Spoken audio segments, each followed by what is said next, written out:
Então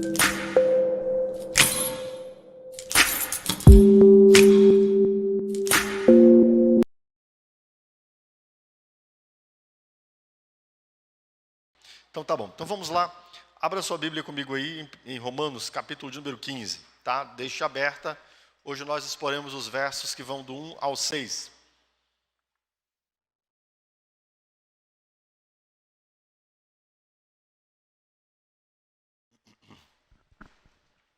Romanos, capítulo de número 15, versos 1 a 6, tá?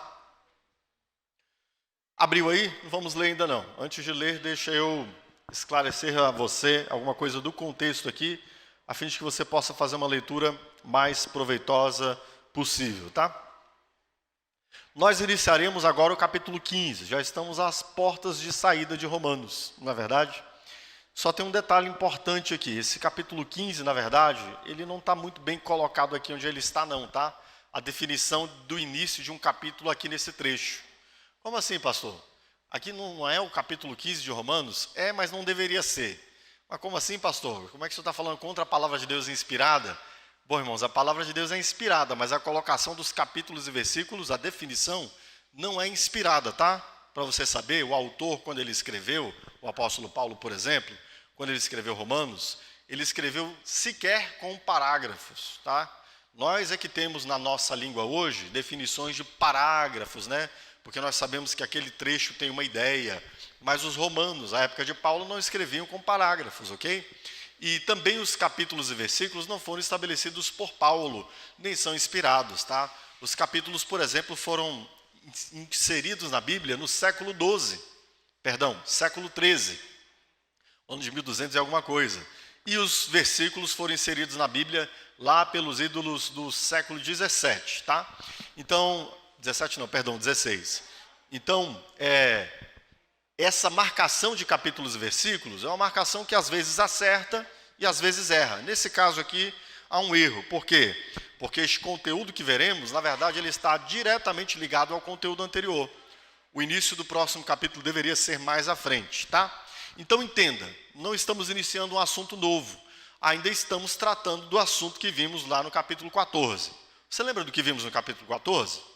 Capítulo 14, eu preguei 3 sermões para vocês. O primeiro sermão foi sobre a essência do Evangelho e as tradições judaicas. O que nós vimos no capítulo 14? Vimos o apóstolo Paulo nos mostrando por que agora em Cristo nós não temos mais de guardar as tradições judaicas, contudo, por termos amor pelos nossos irmãos mais frágeis na fé, que não entenderam essas coisas ainda, nós precisamos ter um comportamento, uma atitude para com eles, de paciência e de boa convivência, ainda que eles não tenham entendido as consequências do Evangelho para com essas coisas, tá? Então, de um modo geral, esse capítulo nos ensinou a nós aprendermos a conviver em paz com os irmãos que pensam diferente da gente em algumas coisas que não são as coisas fundamentais. Não sei se você vai lembrar, mas lá no início do sermão, onde eu desenvolvi o capítulo 14, sermão 74, eu citei uma frase que alguns dizem que é de Agostinho, né? No essencial, unidade. No não essencial, liberdade. E em tudo, amor. Essa é a nossa postura enquanto cristãos, e era desse modo que Paulo estava instruindo os cristãos da igreja de Roma. Irmãos, há irmãos no meio de vocês que querem guardar o sábado, há irmãos no meio de vocês que acham que não podem comer carnes de animais que eles acham serem imundos. Com estes irmãos, tenha paciência com eles, tá? Essas não são as coisas fundamentais. Se for o caso, nem coma se isso for escandalizar o seu irmão. No essencial, unidade, ou seja, é apenas Cristo a rocha da nossa salvação. No não o essencial, liberdade. Não tem problema se o irmão pensa um pouco diferente de você. Respeite o irmão. E em tudo haja com amor. Né? Não faça algo apenas porque o seu irmão é mais frágil na fé. Não faça algo para escandalizá-lo. Tenha paciência com ele. Tá bom? Esse foi o primeiro sermão que eu preguei. Depois, nos 2 sermões seguintes, eu aprofundei em 2 princípios que Paulo desenvolve aqui para argumentar essa maneira de nós lidarmos de forma paciente com os nossos irmãos. E o primeiro princípio é o que está em Romanos 14, 7 e 8, né? O apóstolo Paulo nos diz ali: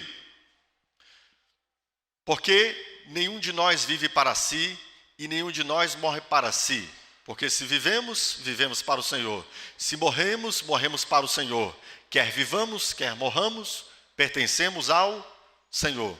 Aqui Paulo mostra-nos esse princípio de vida cristã, que eu falei para vocês, é um dos mais importantes. Ou seja, nossa vida não é mais nossa. A renúncia de nós mesmos. E o segundo princípio é o que nós vimos no verso 17, né? Onde o apóstolo Paulo diz: porque o reino de Deus não é comida nem bebida, mas justiça, paz e alegria no Espírito Santo, tá? E vimos isso então semana passada, que esse também é um dos princípios muito importantes da nossa fé. O evangelho não é sobre comida nem bebida. Essas coisas pequenas são coisas que a gente pode lidar com mais liberdade, tá? Inclusive semana passada até conversamos sobre vinho, né? Enfim, se você tiver curiosidade sobre esse assunto, volte lá no sermão da semana passada. Tá bom? Ok? Ok. Bom, e eu disse para vocês que o capítulo 15 não é algo novo. Mas então, de que Paulo está tratando, especialmente nesses primeiros 6 versos aqui do capítulo 15? Bom, Paulo continua o conteúdo, tá? Mas aqui Paulo desce à questão mais essencial, tá, queridos? Paulo vai além da questão da tradição judaica e ele vai ao coração da sua intenção. Qual era a intenção de Paulo ao desenvolver o capítulo 14 todo, queridos? Qual era a intenção de Paulo? O que estava na intencionalidade de desenvolver todo esse conteúdo? Paulo intencionava desenvolver-nos a ideia de que a unidade na igreja precisa ser intencional. Este é o assunto de Paulo quando ele começou a trabalhar o capítulo 14. Ele começa nos falando ali que haverá pessoas que pensarão diferente de nós em coisas que não são muito importantes. E Paulo nos exorta a que nós tenhamos uma postura onde nós busquemos unidade no corpo de Cristo com intencionalidade. E é exatamente o que ele vai repisar aqui nos versos 1 a 6. A unidade intencional na igreja. Tá bom? Então, preste atenção, queridos. Quando nós estamos nos envolvendo relacionalmente com uma mulher, com um homem, né? Com um companheiro, uma companheira, desenvolvendo um namoro, um noivado, né? Parece que as nossas afinidades se afloram, né? É ou não é? Quando está na fase do namoro e do noivado, o que aflora? As afinidades. E quando casa, o que aflora? As diferenças. É ou não é verdade? É assim, exatamente assim, viu? É desse jeito, tá? Agora preste atenção. É possível manter um relacionamento conjugal deixando que essas diferenças assumam um papel prioritário no casamento, que as diferenças assumam um papel de tomar o espaço do casamento? Se nós não tivermos intenção de unidade, nós temos condições de perpetuar esse casamento? Quem é casado aí? Levanta a mão. Quem é casado há 1 ano? 1 ano, só 1 ano. 2. 3. Pô, todo mundo que é casado aqui tem mais de 3 anos? 4? Não, calma aí. Vocês não levantaram a mão, né, anjinhos? Já tem 3? 2? Falei 2, vocês não levantaram a mão, né? Ficaram aí na miúda, né? Você acha que eu não sei, né? Casaram há 2 anos, né? Já começaram a aparecer algumas diferenças. Certamente, né? 4, 5, 6, 7. Vixe, geralmente o povo fala da crise dos 7 anos, né? Não tem um tal da crise dos 7 anos? Engraçado, irmão, eu passei por um furacão nos 7 anos de casamento. Foi uma crise mesmo, né? Um furacão. Tá? Quando nós namoramos, o que se apresenta saliente são as nossas afinidades, tá bom? E quando nós casamos, obviamente, à medida que passamos tempo juntos, também as nossas diferenças agora começarão a ficar salientes. E sem intencionalidade não haverá unidade no casamento, certo, queridos? Aqui é a mesma coisa, mas aqui Paulo não está tratando do casamento, Paulo está tratando da igreja, né? Paulo vai nos exortar a uma unidade intencional. não é possível haver unidade no corpo de Cristo sem intencionalidade, tá? Unidade é um assunto que está sempre presente na pregação de Paulo, não apenas em Paulo, mas em João, em Lucas. Há bastantes textos das Escrituras que exortam a igreja que vive em unidade, e há bastantes textos das Escrituras que falam da nossa intencionalidade, uma disposição de mente de querermos viver em unidade. Deu para capturar isso aí? Então vamos fazer a leitura agora, depois que você entender que o assunto de Paulo aqui é unidade intencional. Vamos ler. Paulo nos diz assim: nós que somos fortes devemos suportar as fraquezas dos fracos e não agradar a nós mesmos. Cada um de nós deve agradar ao seu próximo para o bem dele, a fim de edificá-lo, pois também Cristo não agradou a si próprio. Mas, como está escrito, os insultos daqueles que te insultam caíram sobre mim. Pois tudo que foi escrito no passado foi escrito para nos ensinar, de forma que, por meio da perseverança e do bom ânimo procedentes das Escrituras, mantenhamos a nossa esperança. O Deus que concede perseverança e ânimo, dê-lhes um espírito de unidade, segundo Jesus Cristo, para que com um só coração, ou em um só acordo e uma só voz, vocês glorifiquem ao Deus e Pai de nosso Senhor Jesus Cristo. Percebe que a fala de Paulo aqui gira em torno dessa unidade intencional? Há muitos verbos que falam de intencionalidade, há muitas exortações de atitudes que falam de um comportamento proativo, e é exatamente o que nós vamos ver nesse texto aqui, tá? Mas antes de nós entrarmos no texto ali, verso a verso, preste bem atenção numa coisa, na agenda de Paulo aqui. Que agenda? Qual o conteúdo que Paulo está desenvolvendo, queridos? Um conteúdo sobre a igreja. Paulo falou do evangelho lá atrás, como vimos em Romanos, e agora ele aplica o evangelho à vida da igreja.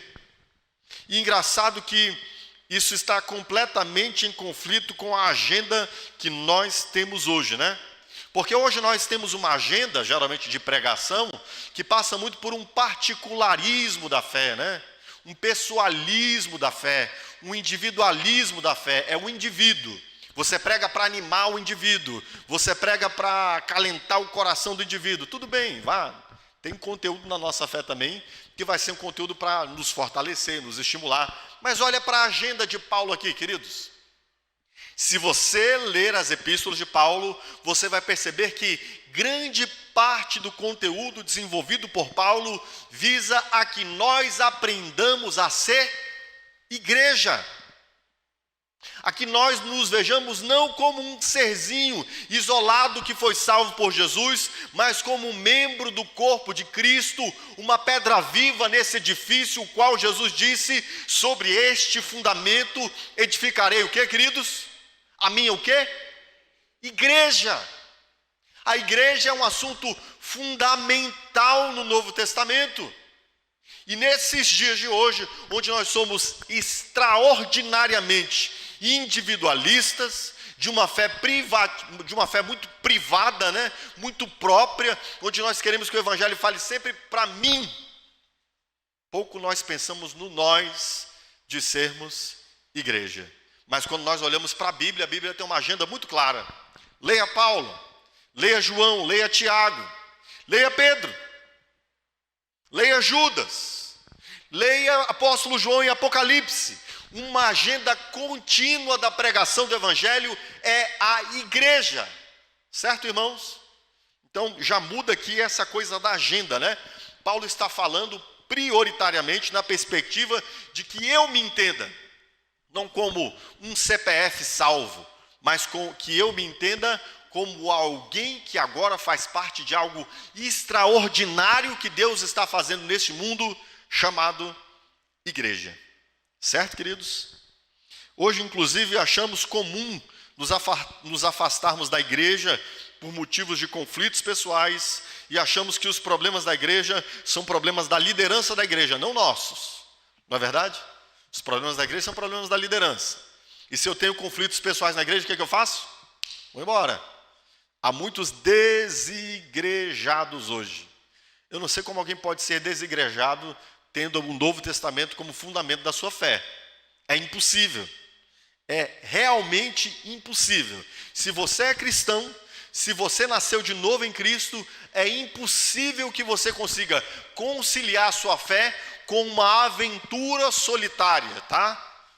É impossível isso. E por isso, inclusive, é que Paulo desenvolve esse acento, ok? Jesus disse, edificarei a minha igreja. Paulo disse, para a edificação do corpo de Cristo, tá? E o homem precisa, queridos, o ser humano precisa da humanidade. O homem só é homem dentro da humanidade, ok? Estamos juntos aqui? E o cristão só é cristão dentro da nova humanidade que Deus está criando. Você sabia que a igreja é a nova humanidade de Deus? É o que o apóstolo Paulo diz em Efésios capítulo 2, verso 14. Tá? Deus está criando uma nova humanidade. E a igreja é esta nova humanidade. Bom, falado isto, para entendermos a importância desse assunto, para entendermos que esse assunto está contra a agenda que a gente vê sendo pregada nesse nosso tempo, e que coisa boa é ouvir a Bíblia expositivamente, né? Porque a gente passa pelos assuntos que a Bíblia quer nos falar, né? Porque quando a Bíblia não é pregada expositivamente, a gente ouve o que alguém quer dizer, né? Algum assunto que alguém acha muito interessante. Mas quando a gente pega a Bíblia de versículo inicial até o versículo final de um texto, a gente inevitavelmente vai passar pelas coisas que Deus quer falar ao seu povo. Entendido isso, vamos então olhar para essa unidade intencional na igreja que nós temos aqui neste texto. E a primeira coisa importante que vemos aqui é que a unidade intencional na igreja, ela se dá pelo dever de suportar uns aos outros. É a primeira coisa que Paulo nos fala aqui. Observe bem o que diz o verso de número 15. Paulo diz assim, nós que somos fortes devemos suportar as fraquezas uns dos outros. Paulo nos ordena que nós temos um dever de suportar, tá? Cristo, ele ordena que sua igreja tenha uma intenção, cada membro do corpo de Cristo tem uma intenção de buscar a unidade. E por que passos essa unidade deve ser trilhada? O primeiro passo é o dever de suportar uns aos outros. Não está escrito aqui? Olha o que diz o verso 15. Nós que somos fortes devemos suportar as fraquezas dos fracos. Ok, irmãos? Você é forte ou você é fraco? Você deve suportar as fraquezas dos fracos. Sempre haverá alguém mais fraco que nós, sempre haverá alguém mais forte que nós. Lembremos do que Paulo está falando aqui de fraco e forte, tá? É quanto à compreensão do evangelho. Sempre haverá pessoas que compreendem melhor o evangelho que nós e por isso aplicam melhor a vida cristã, e sempre haverá pessoas que compreendem o evangelho menos que nós e por isso compreendem de uma forma inferior a maneira como se aplica o evangelho à vida cristã. Era disso que Paulo está falando, tá? E como Paulo nos orienta aqui, lembremos desse contexto, né? Paulo orienta que os fortes devem suportar os fracos. E o que significa suportar os fracos aqui? Significa buscar evitar conflitos, tá?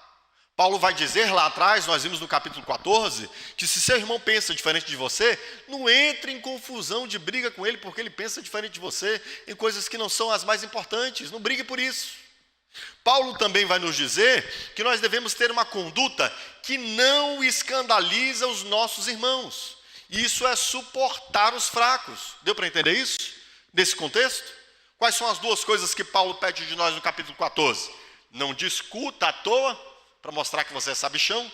Inclusive, quando eu falei sobre isso, eu disse que geralmente estudante de teologia, lá do primeiro e segundo semestre, né, acha que está abafando, e aí ele gosta, né, de discutir as coisas. Isso aqui é uma orientação para todos nós, especialmente para os estudantes de teologia lá nas suas jornadas iniciais, né? E também Paulo ordena que nós tenhamos uma conduta onde a gente pense na consciência do nosso irmão, para não escandalizá-lo, tá? Mas tem um contexto maior ainda dessa expressão suportar uns aos outros. Por exemplo, Efésios capítulo 4, verso 1 e verso 2, o apóstolo Paulo ordena aqui que nós andemos conforme a vocação que fomos chamados, com toda humildade, suportando uns aos outros em amor. Agora vamos estender um pouco mais a concepção, a ideia dessa palavra suportar, tanto lá em hebraico quanto aqui em português, tá? Grego. Porque em português e grego elas têm a mesma acepção. O que é suportar para a gente aqui, queridos? Suportar tanto é a ideia de sofrer um pouco alguém que fez algo desagradável a nós. Isso não é suportar? Caramba, eu estou suportando aquela pessoa ali porque de vez em quando ela é chata, viu?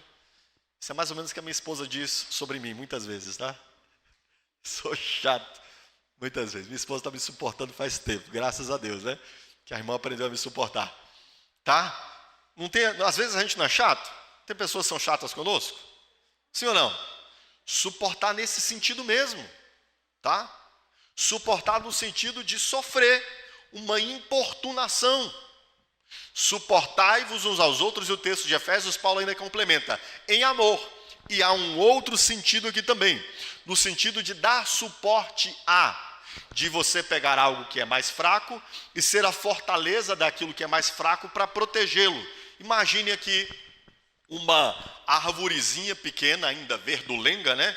Que precisa de uma ripa de madeira enfincada à terra ao seu lado e amarrada para que ela não tombe para um lado nem para o outro. Você já viu isso? Você já viu? Uma árvore nova que tem uma ripa de madeira enfincada ao lado e ela é amarrada ao lado daquela ripa de madeira? Já viu já viu uma cena dessa? Aquela ripa está fazendo o quê? Está sendo suporte para aquela arvorezinha mais fraca, tá bom? E é nesses dois sentidos mesmo que Paulo diz aqui. Nós devemos buscar a unidade do corpo de Cristo. E qual é o primeiro meio pelo qual buscamos essa unidade? Suporte seu irmão, tá bom? Tem dias, irmãos, que eu vou ser chato com você. Tenha misericórdia de mim, tenha paciência de mim, tá bom? Tem dia que de repente eu vou falar uma coisa atravessada com você. Eu te amo, mas tem dia que eu vou estar chato, irmãos. Beleza? Seu irmão também, tá? Nós uns com os outros. E isso é maturidade, aprender a lidar com isso. Existe um casamento sem que o marido suporte a chatice da esposa e a esposa suporte a chatice do marido? Que vingue não, entendeu? Casamento para vingar, porque eu vou te falar uma coisa. Tem dia que a minha esposa está... Ai, irmãos... Ainda bem que lá em casa, quem sofre mais com isso é ela, porque eu não sei se eu ia suportar tanto, né? Porque eu sou muito mais chato que ela, tá? Isso é verdade, eu não estou brincando não, eu sou mais chato que ela, bem mais chato. Ela tem que me suportar muito mais do que eu a suporto. Mas percebe a importância disso para a unidade? A gente precisa ter essa disposição, a gente não pode ser, né, Nutella não, que qualquer coisa, não aguento mais, falou de mim aqui, eu vou embora, tá? Não me ama, não sei o quê. Que é isso, nenhum relacionamento se sustenta a longo prazo desse jeito. Percebe? Nenhum relacionamento se sustenta a longo prazo desse jeito. Por isso que Paulo olha para a igreja e diz, na igreja não pode ser diferente. Suportem-se uns aos outros em amor. Deu para entender? Beleza, irmãos? Então, sim, você está chegando à igreja agora? Pois é, deixa eu te explicar uma coisa. Aqui não tem só santinho e santinha não, tá bom? Os irmãos são todos bonitinhos, né? Pastor aqui de terno e gravata, né? Fala, poxa, esse pastor deve ser um marido perfeito. Uhum. Tá bom, vai casar comigo pra você ver se eu sou marido perfeito. Não sou não, irmãos. Tá bom? Minha esposa não é uma esposa perfeita, os irmãos não são perfeitos, não tem ninguém perfeito aqui. Beleza? E por isso é que nós temos de aprender a suportar, absorver um pouco da chatice. Não levar tanto a sério, tá bom? Desconsiderar um dia mal de alguém, beleza? É isso aí, a jornada é essa. Mandei a real?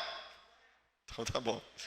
Segunda coisa importante precisamos aprender a dar suporte. Dar suporte àqueles que são mais fracos que nós, tá? Fortalecermos-nos uns aos outros. Na igreja, deixa eu te dizer uma coisa, você sempre precisará estar sendo cuidado por alguém, e sempre precisará cuidar de alguém. É isso que Paulo está dizendo quando ele diz, suportai-vos uns aos outros, deem suporte uns aos outros. Na linguagem de Paulo isso é muito comum. Paulo vai dizer que os seus pastores que ele havia formado deveriam escolher homens fiéis, para que esses homens fiéis também fossem formados e pudessem reproduzir outros cristãos fiéis. Então na igreja nós estamos sempre assim, buscando pessoas nas quais nós podemos nos suportar nela, buscar ajuda nelas, para que elas sejam uma referência para nós, e nós caminhemos com elas, e aprendamos com elas, e tem de ser assim. Tá? Nós não, se você está vivendo uma jornada cristã autônoma, né? Onde você não tem ninguém em quem você esteja se suportando, está errado. Nós precisamos dar suporte uns aos outros. Você sempre terá de procurar alguém ao lado de quem caminhar, para essa pessoa te dar suporte, para você ser discipulado, para você buscar imitar essa pessoa, alguém mais maduro que você na fé. E maturidade na fé, às vezes tem a ver com anos de fé, mas nem sempre, tá? Nem sempre. Pessoas às vezes que têm muitos anos de fé e que ainda não desenvolveram a maturidade. Mas você consegue ver. Maturidade é o espelhamento da conduta de Cristo. Quanto mais semelhante a Cristo, mais maduro este cristão é. Procure pessoas que você identifique que estão procurando caminhar com Cristo, imitar a Cristo, e se suporte nessas pessoas. E essas outras pessoas, por conseguinte, buscarão outras. E assim é a vida da igreja. Procure pessoas, meu irmão, preste atenção. Essa unidade intencional visa suportar. Então você precisa procurar outros irmãos que vão precisar do seu auxílio. O seu auxílio para que você possa ajudá-lo na caminhada da fé. As pessoas que estão se achegando a Cristo, chame-as para perto de você, convide-as para almoçar na sua casa, para tomar um café, para fazer uma caminhada, com intencionalidade de aproximar-se para dar suporte. I have a dream, eu tenho um sonho. Um dia em que essa igreja esteja com uma agenda lotada de cafés da manhã, no sábado, para chamar os irmãos uns aos outros, para caminharem juntos, passar um tempo junto. Entendeu? A gente precisa começar a mudar essas culturas. Essas culturas a gente vai mudando pela exposição da Escritura, pelo exemplo, por eu fazer, pelos líderes fazerem, e assim nós podermos ir criando uma cultura nessa igreja, uma cultura de suporte mútuo. Meus irmãos, como nós precisamos dos irmãos que já têm uma jornada de fé longa e uma experiência em imitar a Cristo, como nós precisamos. E você que tem experimentado imitar a Cristo, como você precisa desenvolver uma intenção de buscar estar próximo daqueles que estão no início da sua jornada, para ajudá-los, para fortalecê-los, ok? Deu para entender esse primeiro passo? A unidade intencional na igreja, primeiro pelo dever de suportar uns aos outros. Suportar tanto absorvendo chatice uns dos outros às vezes, tá? Tem que passar por isso mesmo. Não tem jeito, irmão. Isso vai ter em todo lugar, tá? Deixa eu explicar uma coisa para você. Não adianta separar desse marido nem dessa esposa não, tá bom? Tá? Você tem uns problemas com esse, vai ter outros problemas com os outros, tá bom? Então não faz isso não, continua com esse marido, continua com essa esposa, ame ele no nome de Jesus, suporte a chatice dele, tá bom? Beleza? Ok? Tá bom? E quanto ao seu irmão, às vezes a gente vê irmãos, né, afastando-se do corpo de Cristo, afastando-se da igreja, por causa de conflitos. Você vai para outra igreja, sabe o que vai acontecer lá? Você vai brigar também lá com alguém, entendeu? E se você foi sem poder ter feito uma aliança de paz com seu irmão, sem ter aprendido a suportar um ao outro, então você não passou e nós não estamos caminhando na direção dessa unidade intencional, tá? E aí eu pergunto, você está sendo suportado por alguém? Você está sendo discipulado por alguém? Tem alguém que está cuidando de você? E você tem tido o cuidado de olhar para os membros do corpo de Cristo para cuidar deles? Daqueles que você vê que precisam de você? Precisam de nós. Há irmãos que estão chegando à igreja, há novas pessoas que estão se convertendo, há irmãos que estão aqui há muito tempo e que, de repente, nós nunca nos aproximamos desses irmãos para bater um papo, para ajudar na jornada, para ver como é que está a vida, para chorar junto com o irmão. Qual foi a última vez que você chorou junto com o irmão? Qual foi a última vez que você ouviu uma confissão de irmão, um problema de um irmão, uma angústia de um irmão? Percebe aqui? A gente precisa dessa intencionalidade, meu irmão. Por favor, me ajuda aqui. Se ajude. Entende? Nós precisamos dessa intencionalidade. Paulo diz, nós devemos suportar uns aos outros. E graças a Deus o discipulado é uma ferramenta extraordinária para isso. Tá? Graças a Deus por você que está sendo discipulado. Se você não está sendo discipulado, ore por isso. Senhor, separa pessoas para me discipularem. Senhor, separa pessoas para eu discipular à frente, pessoas que eu possa ajudar na jornada de fé. Assim nós caminharemos em unidade intencional na igreja. Ok, irmãos? Beleza? Tá bom? O segundo modo pelo qual nós chegamos à unidade intencional na igreja é pela autorrenúncia e decisão de agradar ao próximo. Ok? Então, olha o que o apóstolo Paulo diz aqui na parte B do verso A e no verso de número 2 e 3. Paulo diz assim: e não agradar a nós mesmos. Cada um de nós deve agradar ao seu próximo para o bem dele, a fim de edificá-lo. Pois também Cristo não agradou a si próprio, mas como está escrito, os insultos daqueles que te insultam caíram sobre mim. Tá? O que Paulo está dizendo aqui? Um meio de nós buscarmos intencionalmente essa unidade na igreja é pela autorrenúncia. Não falamos lá no sermão sem ser no anterior, o penúltimo sermão, eu falei para vocês sobre um dos princípios mais importantes de vida cristã, que Paulo ressalta ali em Romanos capítulo 14, versos 7 e 8. Que princípio é? A sua vida já não é mais sua. E aqui Paulo mostra-nos como isso se reflete na nossa convivência no corpo de Cristo. Como o fato de a minha vida já não ser mais minha se reflete na minha convivência no corpo de Cristo. Eu não devo agradar a mim mesmo, mas eu devo buscar agradar ao meu próximo para o bem dele, a fim de edificá-lo. Se você, olhe, preste atenção, se você de fato está vivendo em autorrenúncia, conforme Cristo ordenou em Marcos capítulo 8, conforme Paulo testemunha de si mesmo em Gálatas capítulo 2, conforme vimos aqui em Romanos capítulo 14, versos 7 e 8, você estará fazendo o quê? Não buscando agradar a si mesmo, mas buscando agradar o próximo para o bem dele, para edificá-lo. A nossa vida deixa de ser tão autocentrada. Eu não busco estar reunido ao povo de Deus para esperar o seguinte: o que Deus vai fazer a mim. A nossa busca é o que eu posso fazer pelo meu irmão. Tudo bem, não tem nenhum problema você esperar que Deus faça algo a você não, tá? Até porque Deus é bom e gracioso, Ele fará muitas coisas por nós, ok? Mas o que Paulo está tratando aqui? Essa vida tão autocentrada, inclusive usei essa imagem bastante, né? Lá no penúltimo sermão, onde nós achamos que nós somos o centro de gravitação do universo. Paulo está mostrando aqui que é o oposto. Você não deve buscar agradar a si mesmo, mas ao seu irmão, para edificá-lo. A nossa chave gira. Quando uma igreja busca uma unidade intencional, essa igreja se torna uma igreja onde nós estamos buscando olhar uns aos outros e buscando maneiras de agradarmos uns aos outros, para o bem e para a edificação do nosso irmão. E Paulo nos mostra aqui o exemplo de Cristo. Ele cita o Salmo de número 69, verso 9, dando um exemplo de como Cristo sofreu a nossa condição para a glória de Deus. E aqui Paulo está dizendo, olha o exemplo de Cristo, não buscando agradar a si mesmo. Olha o exemplo de Cristo buscando agradar a nós. E essa deve ser a sua conduta. Você de fato segue a Cristo?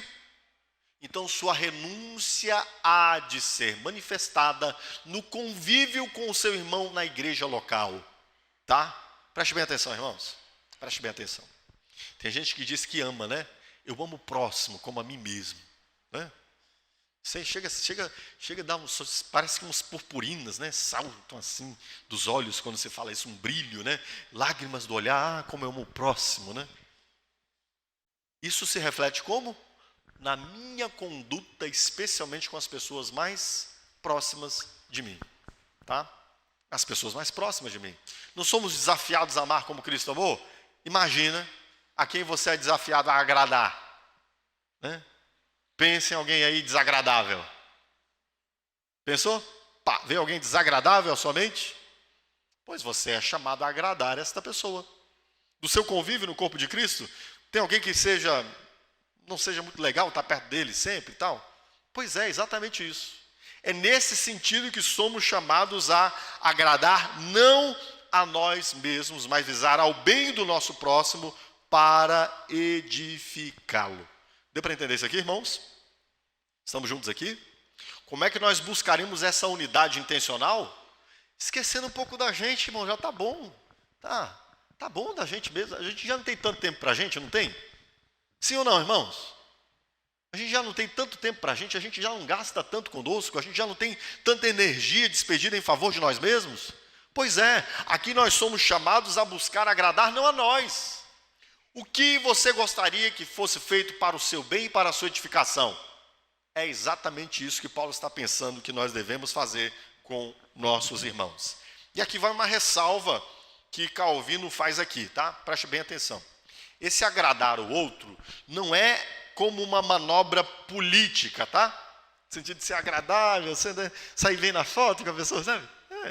Eu gosto tanto de você. Aquele sorrisinho amarelo, né? Que às vezes a gente faz assim politicamente, né? Não é nesse sentido não, tá? Porque o político, ele não te ama, ele só quer seu voto, tá? O político só quer sair na foto bem com você, tá bom? E nem é agradar conforme o mercado, né? O mercado só quer o seu dinheiro, tá? O político só quer seu voto, o mercado só quer seu dinheiro. Em que sentido agradar, queridos? Agradar para a edificação e para o bem do irmão, tá? Às vezes, inclusive, a gente tem de ser desagradável com o nosso irmão para o bem dele e para a edificação dele. Deu para entender? Você é agradável no sentido de que você está fazendo algo bom para ele, embora talvez a sua conduta pareça a ele algo que ele não deveria fazer. Por exemplo, aqui Calvino vai dizer o seguinte: quando desejarmos atender às necessidades de nossos irmãos, então que olhemos para Deus, para que o nosso objetivo seja a edificação deles. A maioria dos homens nunca fica satisfeita, a não ser que se satisfaçam seus desejos.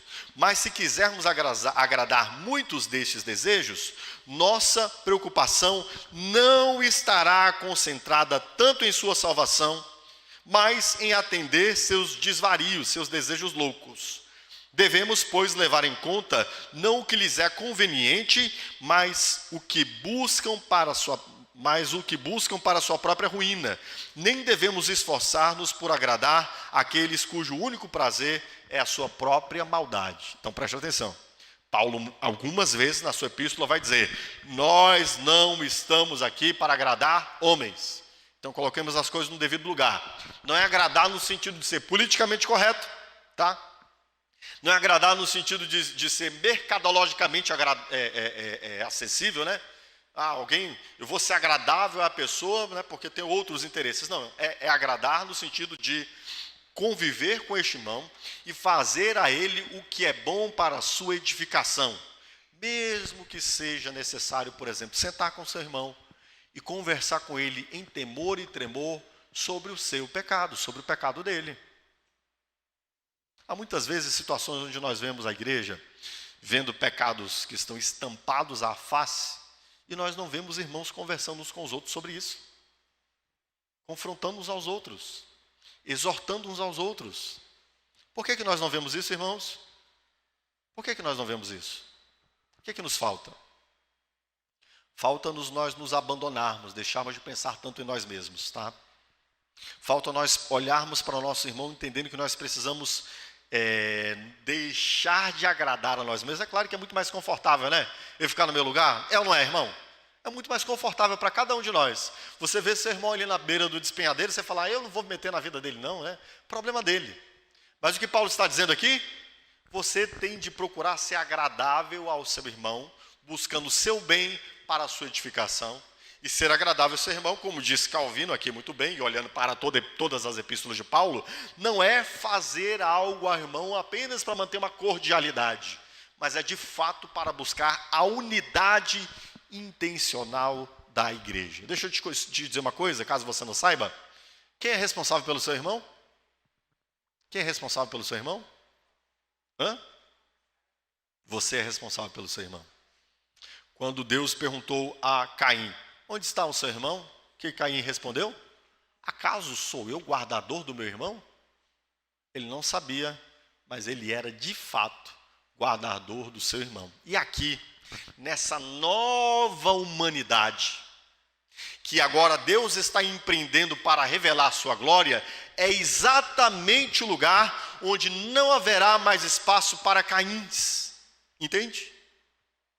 Haverá espaço para aqueles que deixam de agradar a si mesmos para o bem e para a edificação dos seus irmãos. Ok?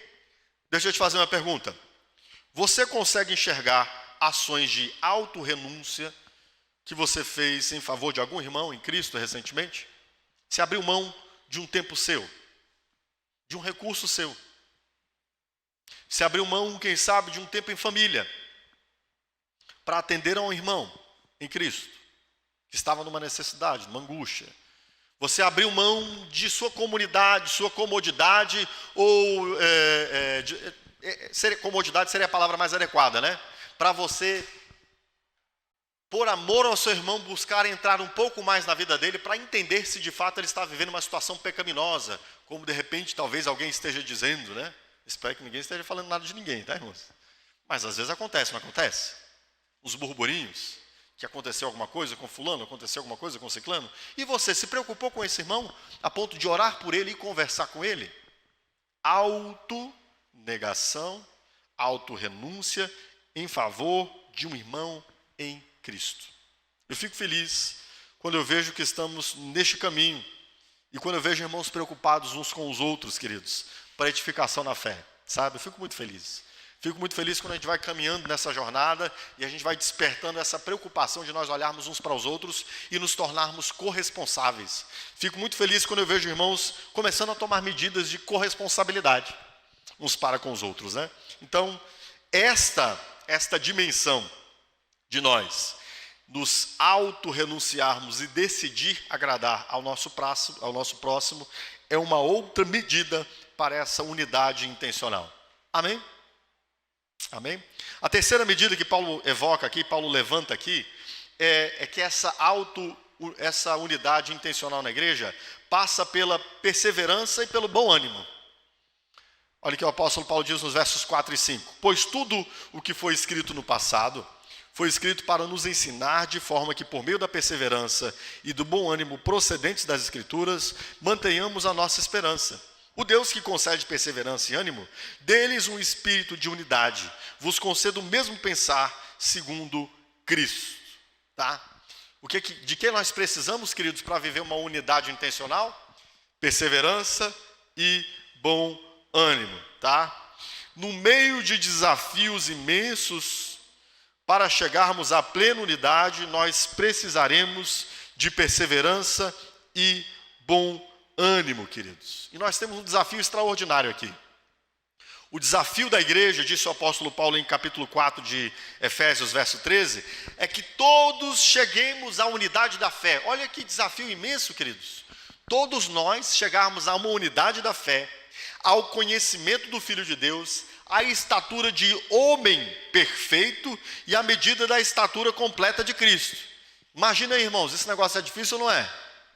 Para uma tarefa desse tamanho, você acha que a gente vai conseguir continuar nela sem perseverança e ânimo, queridos? Por que nós precisamos de perseverança, queridos? Para continuarmos na igreja. Por que nós precisamos de perseverança? Porque em alguns momentos nós vamos querer desistir, queridos, desse desafio, tá? Então você não é o primeiro nem vai ser o último, tá bom? Isso já está previsto aqui, ok? Se o texto bíblico diz que nós temos que perseverar, é porque não é fácil, irmãos. Se fosse fácil, não precisaria nem pensar em perseverança. Quando é que a gente pensa em perseverança? Quando a gente quis desistir. É ou não é? Mas o apóstolo Paulo diz aqui, pela perseverança e pelo bom ânimo, tá?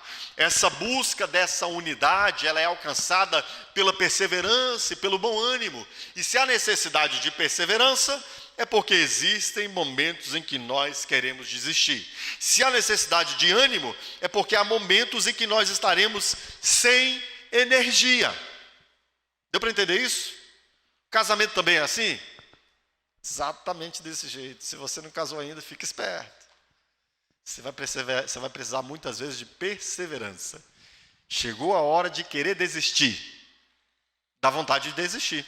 Sabe quando você começa a correr? Estava até conversando hoje, né, sobre atividade física, né? Eu, o presbítero Cleber, o presbítero Fernando. Sabe quando você começa a correr e aí aqueles elementos químicos começam a se agarrar à sua musculatura e parece que a musculatura vai travando toda, parece que tem chiclete nos músculos? Já sentiu isso? Eu não lembro agora se são ácidos graxos, esqueci-me agora do processo bioquímico que acontece aí. Mas tem uma liberação de algumas coisas aqui nos nossos músculos que parece que tem chiclete. Parece mesmo, né? A gente começa a correr, né, animado ali, 2, 3, 5, 10 minutos, de repente parece que tem uns chicletes ali na nossa musculatura. Você precisa de quê para seguir a partir daí, irmãos? Perseverança. Os atletas de alta performance, especialmente em atividades cardiovasculares, né, que exigem o cardiovascular, o performance cardiovascular, são especialmente atletas cuja mente é disciplinada a permanecer firme no meio dos maiores desafios. O grande dos caras não é a capacidade física, entendeu? É a mente dos caras. E de que Paulo está falando aqui? Pela perseverança. Ora, sim, eu sei que há momentos que nós queremos deixar de conviver no corpo de Cristo, tá? Há momentos que sim, acontece isso mesmo. Há momentos em que nós queremos deixar de perseverar. Há momentos que nós só queremos sentar e ouvir o pastor pregar, tá bom? Minha vida como cristão é essa, eu só quero sentar e ouvir o pastor pregar. Eu só espero que seja só um momento para você, querido, que não seja sua vida cristã toda desse jeito, tá? Que seja um momento, né? Há momentos que a gente só quer ficar quietinho no nosso canto, mas não é isso a jornada da fé, queridos. Nós não alcançaremos essa unidade intencional. A unidade intencional se dá por meio de perseverança. Há momentos que a gente quer desistir. Há conflitos no convívio do corpo de Cristo que nós queremos simplesmente dizer o seguinte: olha, eu não quero lidar com esse problema. Ora, mas e o que a gente vai fazer? Chutar o pau na barraca e sair daqui e deixar essas coisas não serem resolvidas? Pois bem, isso não é a conduta da fé. Não estaremos exercendo misericórdia, não estaremos exercendo perdão, não estaremos exercendo amor, não estaremos exercendo o fundamental da vida cristã com essas condutas. Por isso, precisamos tanto de perseverança e de ânimo.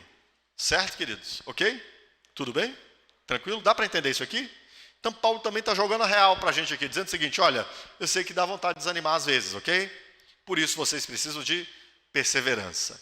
A gente precisa olhar um para os outros, queridos, na perspectiva que Cristo olha para nós, tá? Imagine se Jesus fosse chutar o pau da barraca lá, quando Pedro negou, quando os discípulos correram. Não só Pedro, né? Os demais discípulos também negaram a Jesus. A gente fala da negação de Pedro, mas os demais negaram, porque eles correram e deixaram Cristo sozinho lá, né? Que Jesus, antes de saber que Pedro ia cair, já sabendo que ele cairia, ele olha para Pedro e diz: quando você se arrepender, fortaleça os seus irmãos. Jesus está olhando para nós, não para o que nós somos, mas para o que nós seremos. Dá para entender isso aqui? É assim que a gente precisa olhar para os nossos irmãos, né? Para o que eles serão, certo? Um dia você será um rei ao lado de Cristo. Um dia você será uma rainha ao lado de Cristo, perfeita em santidade, perfeito em amor, perfeito em longanimidade, perfeito em compaixão, perfeito em perseverança. É para essas coisas que eu preciso olhar em você, meu irmão, tá bom? É para isso que você precisa olhar em mim quando eu falhar com você. Tenha paciência comigo, seja perseverante comigo. Sejamos perseverantes e tenhamos bom ânimo uns com os outros. Precisamos dessa intencionalidade aqui, tá? Sim, e aí eu preciso dizer para você, é verdade, nenhum de nós é super-homem, tá bom? Eu às vezes ouço líderes dizendo, né, que nunca desanimam, que sempre estão, né, que sempre estão motivados e tal. Eu confesso para os irmãos que eu tenho dias de desânimo, irmãos, tá? Na minha jornada de fé, tenho dias de desânimos. No meu pastorado, por exemplo, tenho dia de desânimo, tem dia que eu desanimo, tem dia que não é fácil. Tem dia que as coisas pesam aqui no ombro, tá bom? Olha que eu já tenho uma jornada aqui, né, longa, são 18 anos de pastorado, mais de 22 anos de liderança cristã. Mas tem dia que a gente desanima, certo? Mas a gente olha para as promessas de Cristo para nós, da ordem que Cristo nos deu, a gente olha para os frutos que Deus próprio está realizando no meio do seu povo, a gente olha para a paciência que Jesus teve com a gente, como Jesus foi paciente comigo e continua sendo paciente comigo, entende? E aí a gente reanima o coração em perseverança, tá?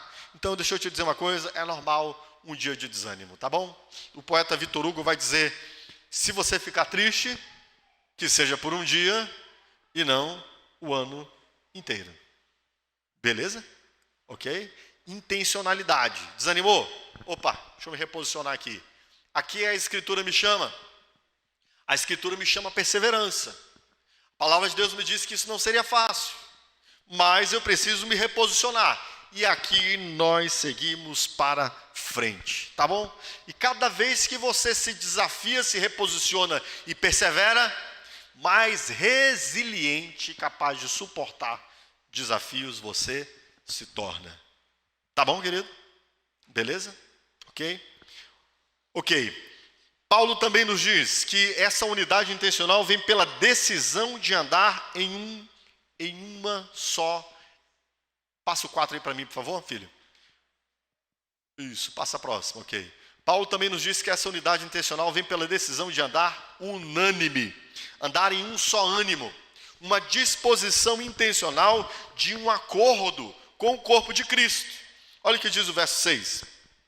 Para que com um só coração, ou a melhor tradução aqui seria, para que em um só acordo, em um só ânimo e uma só voz, vocês glorifiquem ao Deus e Pai de nosso Senhor Jesus Cristo, tá? Aqui Paulo está dizendo assim, para que numa só disposição de mente, vocês então glorifiquem ao Deus e Pai de vocês. Nós precisamos decidir andar unanimemente. Tem gente que decide discutir, não é verdade? Decide ser do contra, não tem? Que decide sempre apresentar alguma questão para ficar na polarização, né? Pois aqui na igreja somos chamados ao oposto. Somos chamados a andar em um ânimo, sim, obviamente, complementarmente, não é sermos iguais, mas com uma intenção central única. Uma intenção única no corpo de Cristo. Nós estamos fazendo aqui, queridos, e eu vou ressaltar isso nesse próximo e último ponto, nós estamos fazendo aqui algo extraordinário. Deus está realizando algo extraordinário através de nós. E por isso nós devemos ter, disse aqui o apóstolo Paulo, um só ânimo. E quando nós olhamos para a Escritura, queridos, nós vemos que essa palavra, andar em um só ânimo, fala de nós termos uma aplicação da vontade. É eu dispor a minha vontade a buscar um entendimento. Você já viu que quando a gente não quer, não tem um ditado que diz assim, quando um não quer, dois não brigam. Eu vejo muitas situações, eu já acompanhei muitos casais nessa minha jornada, e eu acho que essa linguagem no casamento é muito própria à linguagem de nós no corpo de Cristo, na igreja, né? Eu vejo muitas situações conjugais, onde há conflitos, queridos, que são por uma simples disposição de mente de não querer afinação. Entendeu? Há casais que estão em conflitos, às vezes aguerridos, né? E inflamados, porque não querem simplesmente dar um braço a torcer numa disposição. Coisas que são simples, né? Muito simples de resolver. E nessa perspectiva aqui, nós somos chamados a quê? A dispor um ânimo, uma vontade. Eu quero andar junto. Quero resolver os problemas. Isso já muda tudo, queridos, né? Eu quero, essa disposição aqui, ó. Eu quero resolver os problemas, eu quero andar em unidade. Muda tudo. Muda tudo aí. Não precisa de mais que isso. Só essa disposição, eu quero andar junto, eu quero andar em unidade, eu quero andar em um só ânimo. Essa disposição mental, por isso que eu estou falando de intencionalidade. Essa unidade na igreja, queridos, não é uma unidade casual, não é porque de repente você esbarrou no irmão, aí rolou um feeling, aí você deu um sorriso, aquele sorriso Colgate, e aí o irmão gostou de você. Não, é uma questão de intencionalidade, entende? E a gente precisa dessa disposição mental, que vocês tenham um só ânimo. É interessante o quanto a Sagrada Escritura ressalta este um só ânimo muitas vezes. Em Atos dos Apóstolos, quando eu for expor Atos dos Apóstolos, vocês verão que Lucas faz questão de dizer que na igreja há muitas vezes, muitos movimentos que a igreja faz em um só ânimo. Os homens em um só ânimo fazem coisas extraordinárias, irmãos. A Torre de Babel, por exemplo, era um só ânimo contra Deus, mas era um só ânimo, né? Os empreendimentos humanos, quando há um só ânimo, são extraordinários, tá? Então preste atenção. Pela decisão de andar em um só ânimo, nunca haverá igreja com a qual você se identifique e se comprometa, se você não se dispuser interiormente a andar em um só ânimo. Nunca haverá, tá? Sempre que as pessoas me procuram, inclusive quando pessoas vêm à nossa igreja, dizendo: pastor, eu estou pensando em sair da minha igreja para migrar para cá. A primeira coisa que eu procuro identificar é se há algum conflito ali que tenha motivado isso, né? Eu até entendo alguém mudar de igreja, por exemplo, mudando de cidade, alguma coisa parecida, né? Isso faz muito sentido, né? Até às vezes para melhorar uma questão de geografia, né? Mas quando é por motivos de uma pessoa não ter uma disposição de entrar em um ânimo, meu irmão, faz o seguinte: melhor você ficar onde você está, ou então você procurar outro lugar. Porque se você não teve uma disposição de buscar um só ânimo, e se essas coisas pequenas fizeram você se afastar da igreja, do corpo de Cristo que está ali, é sinal de que você fará a mesma coisa aqui. Aí eu volto para a imagem do casamento, né? Já acompanhei pessoas assim. Falei: meu filho, minha filha, não separa não, por favor. Se você separar, essa situação que está trazendo esse conflito, você vai ter algo semelhante no próximo casamento e você vai separar de novo. Porque você não está disposto a andar em um só ânimo com a sua esposa e seu esposo. E adivinha, houve aí um segundo e até um terceiro casamento em situações como essas, tá? Então sim, precisamos de uma decisão, queridos. Uma disposição mental. Girar a chave. Sabe quando a gente gira a chave? Sabe quando a gente gira a chave? E a gente diz: não, tá, a partir de agora eu vou procurar uma disposição de unidade, de contribuição, de somar. Isso é o que importa. E especialmente, por fim, né, essa unidade intencional na igreja, ela é para a glória de Deus. Olha o que diz o verso 6. Diz assim: para que, e aí ele diz, né, numa só disposição de ânimo, ou num só ânimo, vocês glorifiquem a Deus e Pai de nosso Senhor Jesus Cristo, tá? Então, como é que nós glorificamos a Deus? Quando nós temos uma intencionalidade pela unidade no corpo de Cristo. Você já havia pensado isso antes? Às vezes a gente pensa nesse glorificar a Deus de dois modos. Eu diria: o primeiro é o mais raso de todos, o segundo é um pouco mais profundo, mas às vezes nós nunca pensamos nessa terceira dimensão. A primeira dimensão que nós pensamos da glória a Deus é somente estética e externa. É falar glórias a Deus. Sim, isso é bom. É uma expressão de louvor, né? E Deus precisa ser louvado mesmo. Não é que Deus precisa. Para nós é agradável louvar a Deus. Isso também é dar glória a Deus, mas isso está numa dimensão muito superficial, tá? Muito superficial. Tem uma outra dimensão para a glória de Deus, que é a nossa vida como uma vida de sacrifício vivo, santo e agradável a Deus, que é o nosso culto racional. Essa sim é uma dimensão mais profunda. Nós glorificamos a Deus à medida que nós vivemos uma vida que agrada a Deus. Mas tem uma outra dimensão, que é quando você está alinhado não apenas a uma conduta que agrada a Deus, mas alinhado aos próprios planos e projetos de Deus, irmãos. E esses planos e projetos de Deus passam especialmente pela igreja de Deus. E Paulo disse aqui que quando nós estamos então buscando essa unidade, nós fazemos isso para que glorifiquemos a Deus, o Pai de nosso Senhor Jesus Cristo. Dá para entender isso aqui? Quando você está alinhado, agora você não está pensando apenas em como sua vida glorifica a Deus. Você está pensando em como você pode se alinhar aos próprios planos de Deus e projetos de Deus, para Deus ser glorificado. Deixa eu tentar adensar isso aqui um pouquinho mais, tornar um pouquinho mais denso. Preste atenção. O que diz o Salmo 19, verso 1? Os céus, o que, irmãos? Proclamam a glória do Senhor, e o firmamento anuncia as obras das suas mãos. Os céus fazem o quê? Proclamam a glória de Deus. Preste atenção. as obras de Deus glorificam a Deus, porque manifestam a sabedoria, o poder, os atributos de Deus. Dá para entender isso aqui? Certinho? Ok. A glória de Deus é manifesta na criação, não é isso? Qual é a coroa da criação de Deus, queridos? Qual é a coroa da criação de Deus? Me ajuda aí, irmão, vai lá. Vou beber uma água aqui.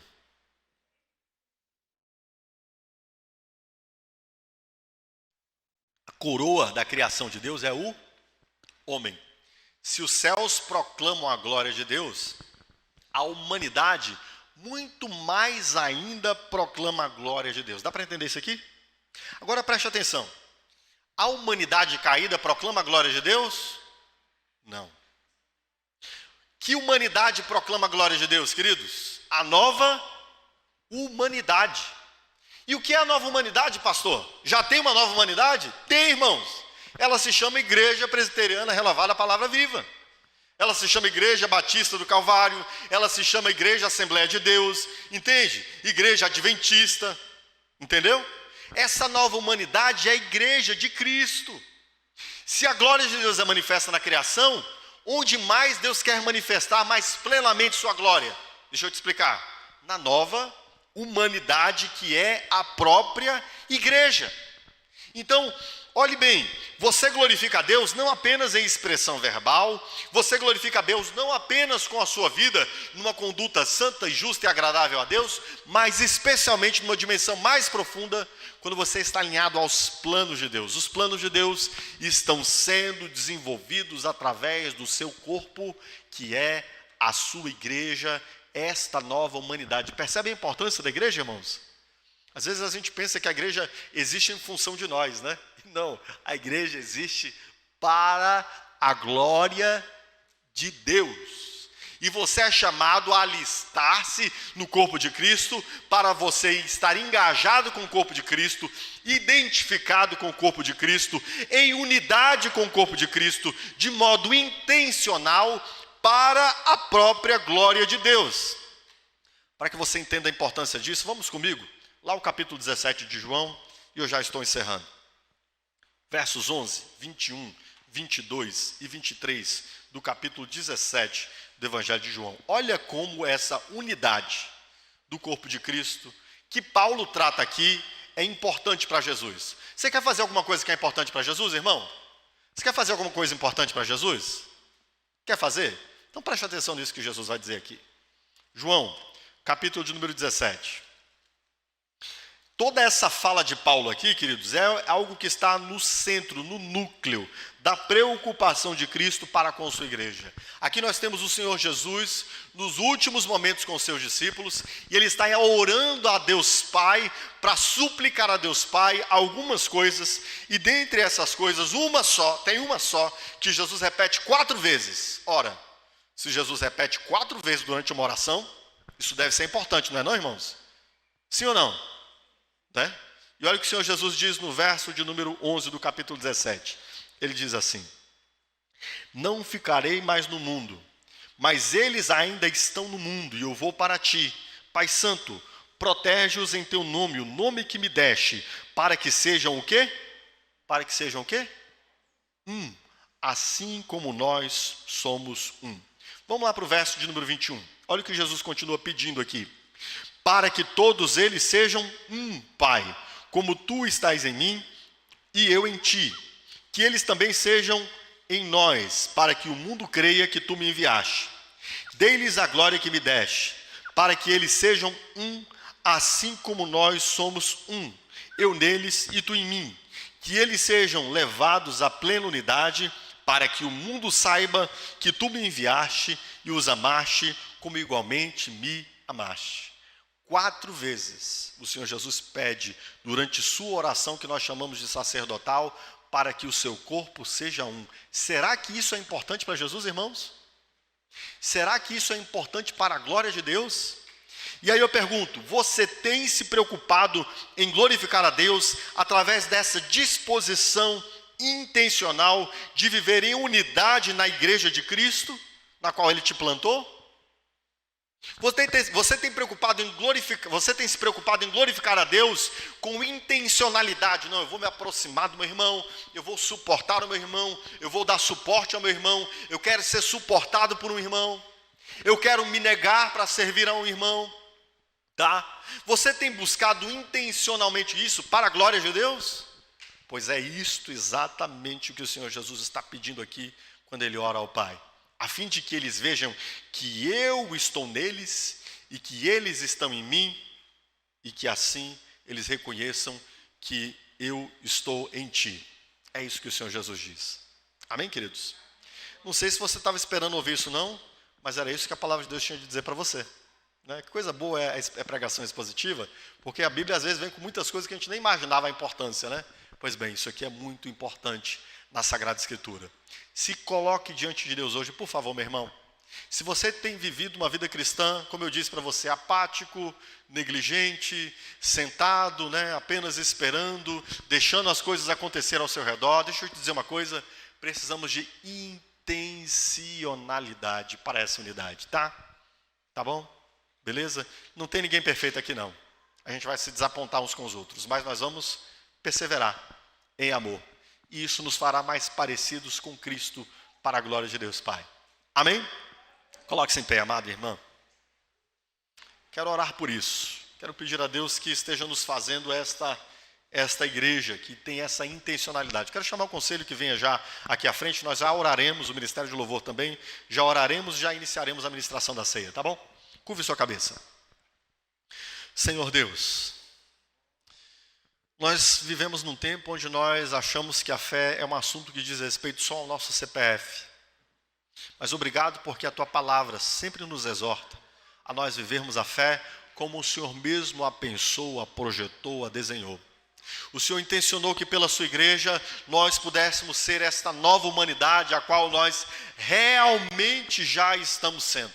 Obrigado, Senhor, por cada gesto de carinho, de amor, de compaixão, de suporte, de paciência. Obrigado porque os meus irmãos chegaram aqui, porque eles passaram por uma longa jornada, Senhor, de buscarem serem mais semelhantes a Cristo na intencionalidade de vivermos em um só corpo. Eu peço que o Senhor nos aprofunde nisso nessa noite.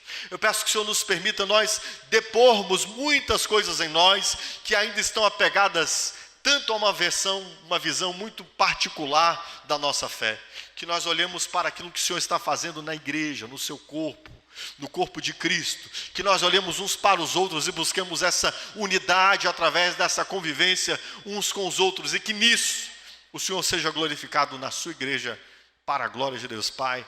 É a minha oração em nome de Jesus. Amém? Aplauda ao Senhor, querido, meu irmão, minha irmã.